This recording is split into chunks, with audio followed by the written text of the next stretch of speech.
quero que vocês prestem atenção na parte onde Donald Trump fala o seguinte: sob nossa nova estratégia de segurança nacional, estratégia nova de segurança nacional americana, a dominância americana no hemisfério ocidental nunca mais será questionada. Não vai ser questionada pelo regime Maduro, que transformou a Venezuela em um quintal de operações, logística e apoio à Rússia e à China, e não será questionada, aparentemente, pelo governo Lula, que busca fazer o mesmo no Brasil. Vejam, eu sei que essa é uma frase que parece um pouco alarmante, mas quem falou isso não foi o Paulo Figueiredo. Não. Quem vestiu a carapuça foi o Lula e o PT. Vejam a matéria que o Valdo Cruz publicou hoje no G1. Equipe de Lula vê plano de Marco Rubio para impedir reeleição após vídeo dos Estados Unidos sobre domínio nas Américas. Esse vídeo que eu acabei de mostrar para vocês. Vou ler só uns trechos aqui para você. A equipe do presidente Luiz Inácio Lula Silva avalia que nunca ficou tão claro que o secretário de Estado dos Estados Unidos, Marco Rubio, quer evitar a reeleição do petista. A convicção foi reforçada depois que o departamento chefiado por Rubio divulgou um vídeo dizendo que o domínio dos Estados Unidos em toda a América nunca mais será questionado, citando intervenções do governo americano na região como a ação contra o ditador venezuelano Nicolás Maduro. Assessores de Lula compararam a ala ideológica. E aqui, um parênteses, não sei se está na pauta, se tiver eu repito depois.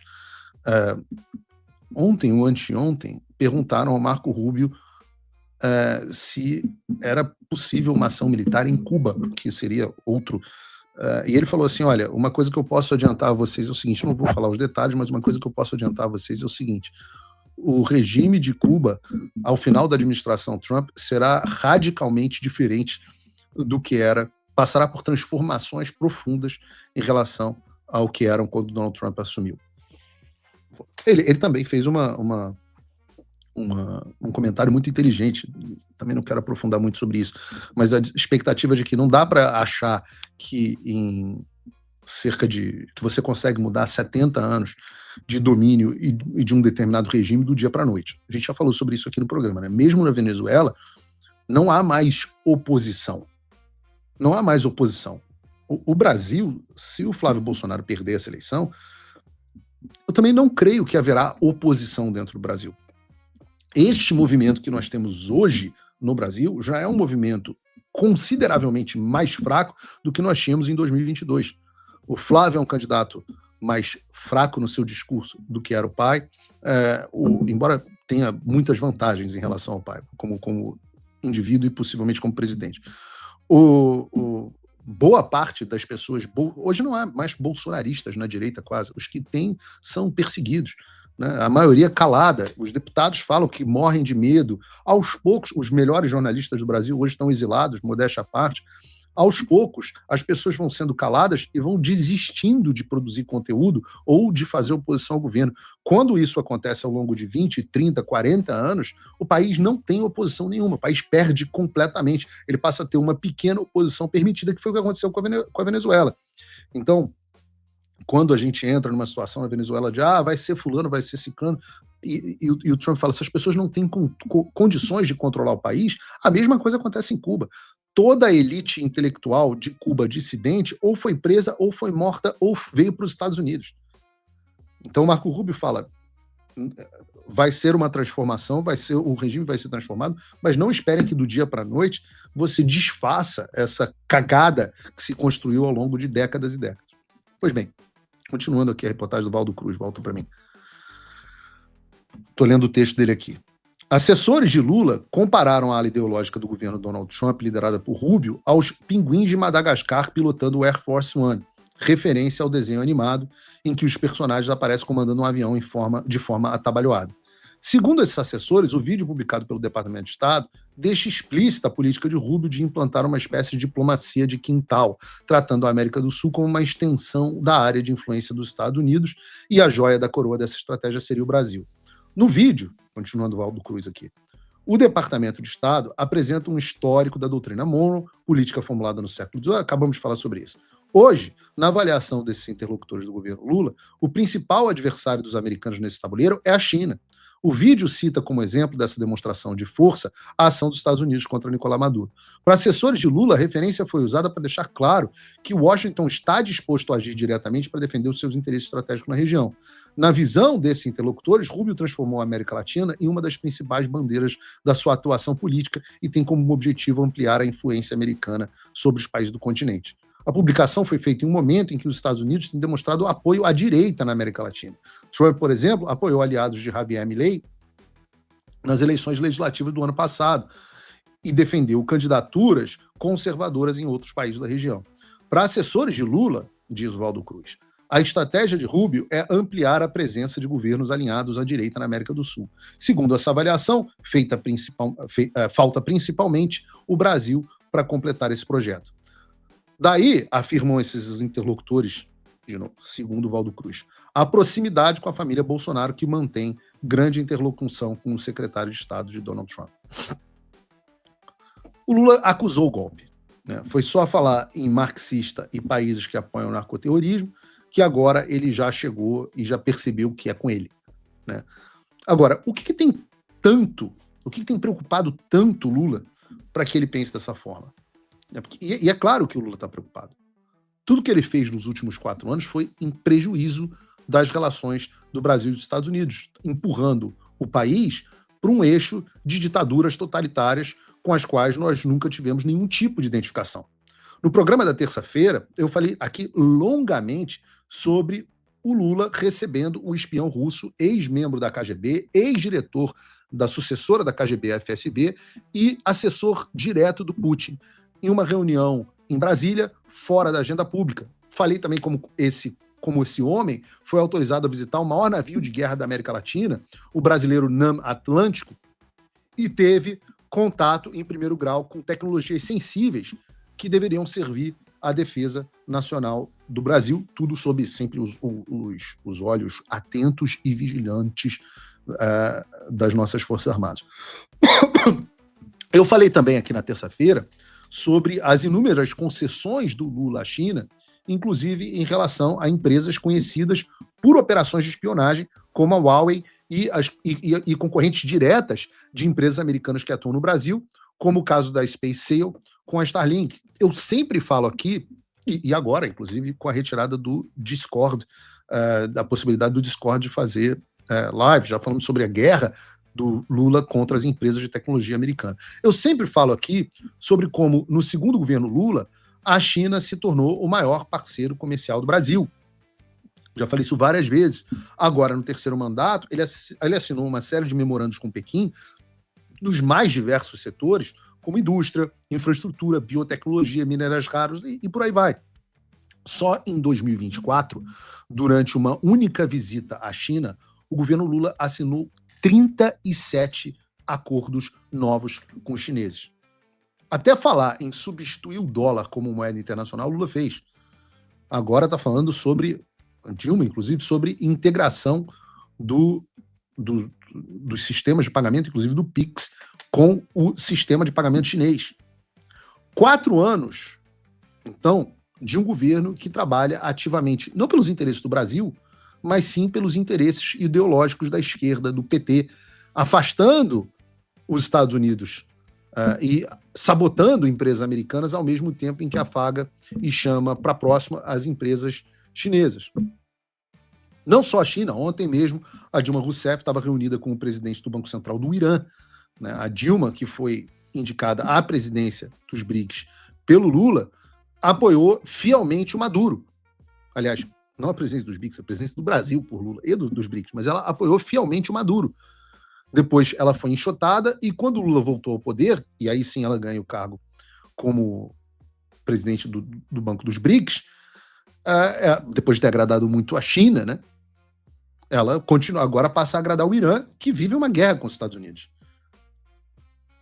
Dilma Rousseff é literalmente paga para promover os interesses do bloco que antagoniza o mundo ocidental e que está efetivamente em guerra com os Estados Unidos. Esse é um componente, o das empresas estrangeiras. E ainda tem um outro importante, que é o do crime transnacional. Já falamos muito sobre isso aqui no programa. E sobre... Só um minuto que eu tenho tentando aqui dar um... Eu estava falando, tem um outro componente, que é o componente do crime transnacional, que impacta muito severamente os Estados Unidos e encontra no Brasil, do governo Lula, um refúgio seguro. E se a gente está falando em doutrina Monroe sendo colocada em prática, não tem como eu deixar de falar, por exemplo, portanto, do memorando da Casa Branca, através do qual Donald Trump autorizou a execução de operações cibernéticas contra organizações criminosas transnacionais, como, por exemplo, o nosso, como diz o Lula, né? O nosso PCC e Comando Vermelho. E aqui também fica clara a razão para o desespero do Lula. Porque os narcotraficantes são, junto à China, o principal aliado do partido que, não à toa, se chama PT, Partido dos Traficantes. Ontem, então, eu estou falando que o presidente Trump assinou um memorando presidencial de segurança nacional com o título Expandindo a Capacidade de Combate ao Crime Cibernético Transnacional. Esse memorando, ele organiza o uso de autoridades federais pré-existentes e cria dentro do National Coordination Center, o NCC, um programa para que empresas privadas americanas, previamente selecionadas, passem a executar, sob direção, autorização escrita e supervisão do governo, duas espécies de atividade contra organizações criminosas estrangeiras qualificadas: vigilância cibernética secreta e operações cibernéticas de efeito, inclusive interrupção, degradação ou destruição de infraestrutura digital. Com esse memorando, as empresas parceiras do governo dos Estados Unidos vão poder acessar os sistemas utilizados por essas organizações criminosas, obviamente sem autorização das organizações criminosas, e produzir efeitos negativos ou mesmo incapacitantes nesses sistemas. É óbvio que, sendo algo digital, isso não está restrito ao território dos Estados Unidos. O que vai ter de narcoterrorista, traficantezinho no Brasil preocupado com isso é brincadeira. Agora, fugindo do sensacionalismo, essa não é uma autorização do Trump para sair hackeando qualquer criminoso. Tem critérios, né, que são critérios objetivos. Por exemplo, o fato de que os alvos devem satisfazer a definição de Cyber-Enabled Criminal Organizations, chamam de CETCO, né, CETCO. E também que cada ação executada contra eles precisa ser previamente autorizada pelos diretores do NCC. O NCC, só para vocês entenderem, é um órgão que tem um cara do Departamento de Justiça e o outro do Departamento de Segurança Nacional, né, Segurança Doméstica. Agora, a pergunta que não quer calar é a seguinte: PCC e Comando Vermelho se encaixam nessa definição de Cyber-Enabled Transnational Criminal Organizations? Bom, essa é uma discussão interessante, apesar da resposta não ser tão fácil quanto querem fazer parecer. O PCC e o Comando Vermelho foram designados em junho de 2026, depois de uma árdua campanha nossa aqui nos Estados Unidos, como Foreign Terrorist Organization, FTOs, e Specially Designated Global Terrorist, SDGTs, né? Ou seja, organizações terroristas estrangeiras e terroristas globais especialmente designados. Essa designação abre portas para uma série de sanções, restrição de imigração, repressão a apoio material financeiro, tanto às organizações em si quanto aos seus integrantes, mas não coloca automaticamente na categoria de organização criminosa transnacional cibernética, que seria a tradução mais direta para aquele CETCO ao qual eu estava me referindo. Para isso, é necessário que seja demonstrado algo que o memorando traz como elemento fundamental, que é o seguinte: que o grupo pratica crimes cibernéticos viabilizados contra o governo dos Estados Unidos, ou contra uma US person, pessoa física ou jurídica sob a proteção das leis da Constituição Americana, ou contra o interesse dos Estados Unidos.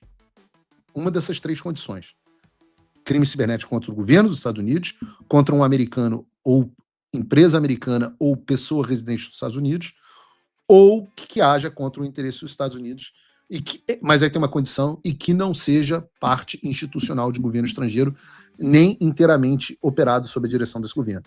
Ou seja, por que eu estou falando tudo isso? Porque não basta que o grupo seja uma organização criminosa transnacional e nem que ela tenha sido designada como terrorista. Agora, isso também não significa que não dê para enquadrar as facções brasileiras a partir desses crimes, como fraude financeira online, roubo de credenciais, lavagem de dinheiro a partir de criptomoeda, fintechs que ocultam o patrimônio dessas organizações e por aí vai. No caso do PCC, eu diria que existe um caminho claro nessa direção. Afinal, o Departamento de Tesouro dos Estados Unidos atribuiu ao Vitor Henrique de Oliveira Shimada, a Stella Stephanie Nunes Henrique de Oliveira e empresas a eles associados, justamente uma rede que funcionava entre a Flórida e São Paulo, que teria lavado mais de 30 milhões de dólares em receitas originadas nos Estados Unidos, utilizando criptomoedas para remeter esse dinheiro ao Brasil em benefício do PCC. Eu diria que é bastante defensável a ideia do enquadramento do PCC dessa forma. Também, no mesmo comunicado que informou as sanções, o Departamento do Tesouro afirmou que as autoridades brasileiras revelaram uma rede de lavagem controlada pelo PCC que teria movimentado mais de 190 milhões de dólares em 7 meses através de uma rede chinesa de distribuição de eletrônicos de uma plataforma chinesa de comércio virtual. Esses são crimes, então, que podem fazer com que o PCC atenda ao conceito de organização criminosa transnacional cibernética. Então, sei lá, se eu fosse eles, eu começaria a ficar preocupado com as redes que eu uso, né? Nunca se sabe quando os Estados Unidos estão monitorando. Mas significa que os Estados Unidos agora, as empresas americanas podem atuar, sim, fazendo operações secretas para vigilância dessas pessoas, desses indivíduos, do PCC. Eu falei do PCC.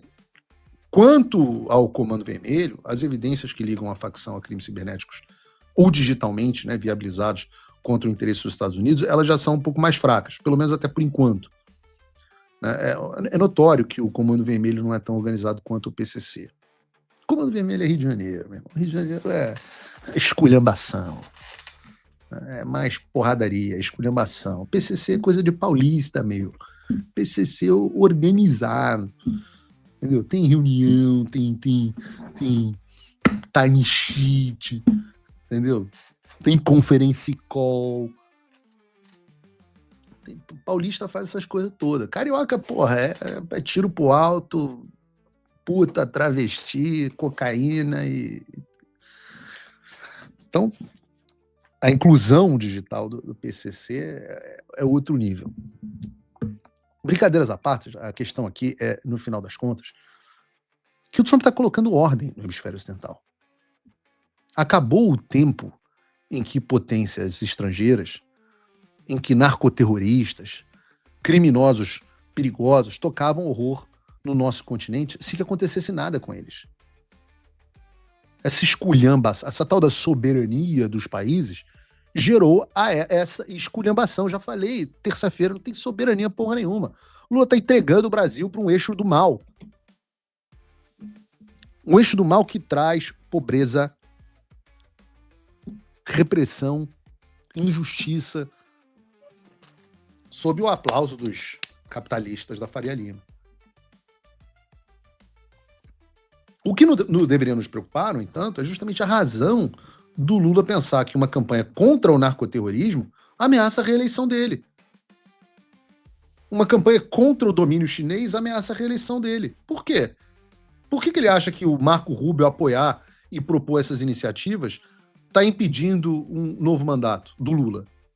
Isso só faria sentido se, sei lá, a reeleição do Lula dependesse do crime organizado e dessas nações estrangeiras do eixo do mal. Ora, em toda a nossa região, a cooperação com os Estados Unidos no combate ao crime transnacional tem sido um sucesso. Um sucesso, a gente precisa disso no Brasil, meu Deus. Eu sempre falo, do que o Brasil precisa para a gente sair desta cagada do ponto de vista econômico, só do ponto de vista econômico. O Brasil precisa de investimento, o Brasil precisa de tecnologia e o Brasil precisa lidar com a sua maior chaga, que são justamente os traficantes, essas organizações narcoterroristas. Os Estados Unidos são o maior investidor do mundo, a maior potência econômica do mundo e o maior investidor estrangeiro direto.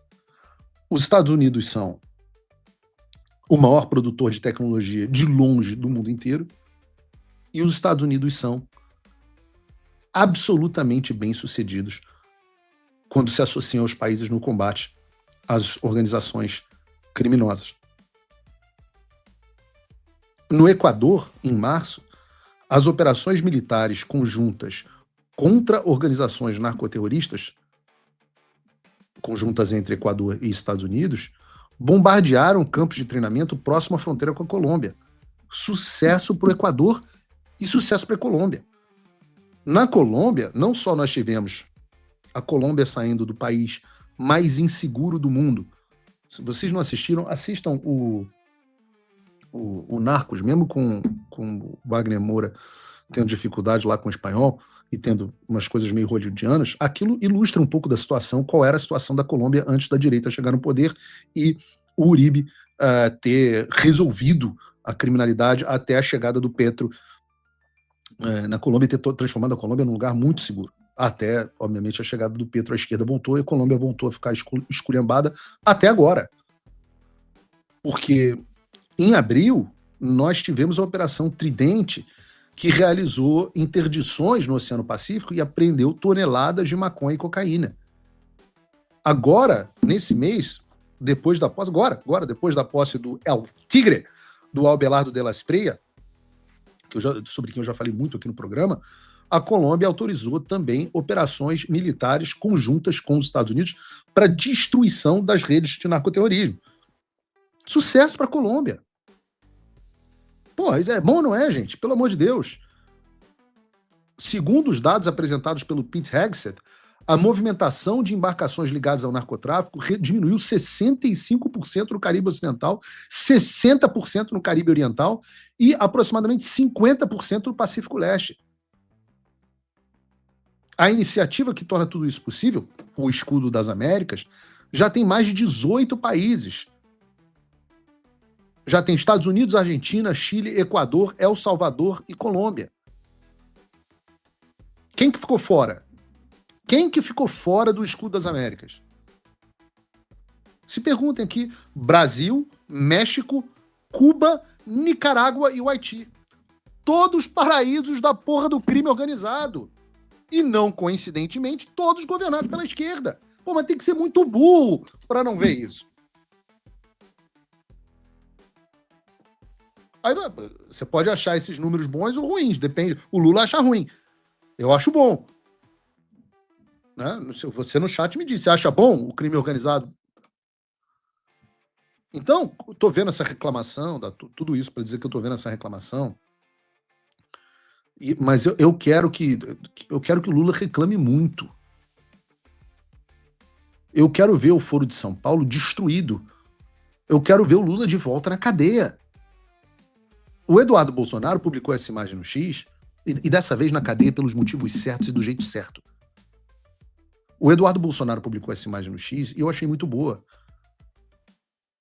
Reparem que essas pessoas são tão do bem, né? Os ex-presidentes do Foro de São Paulo. Maduro, preso. Cristina Kirchner, presa.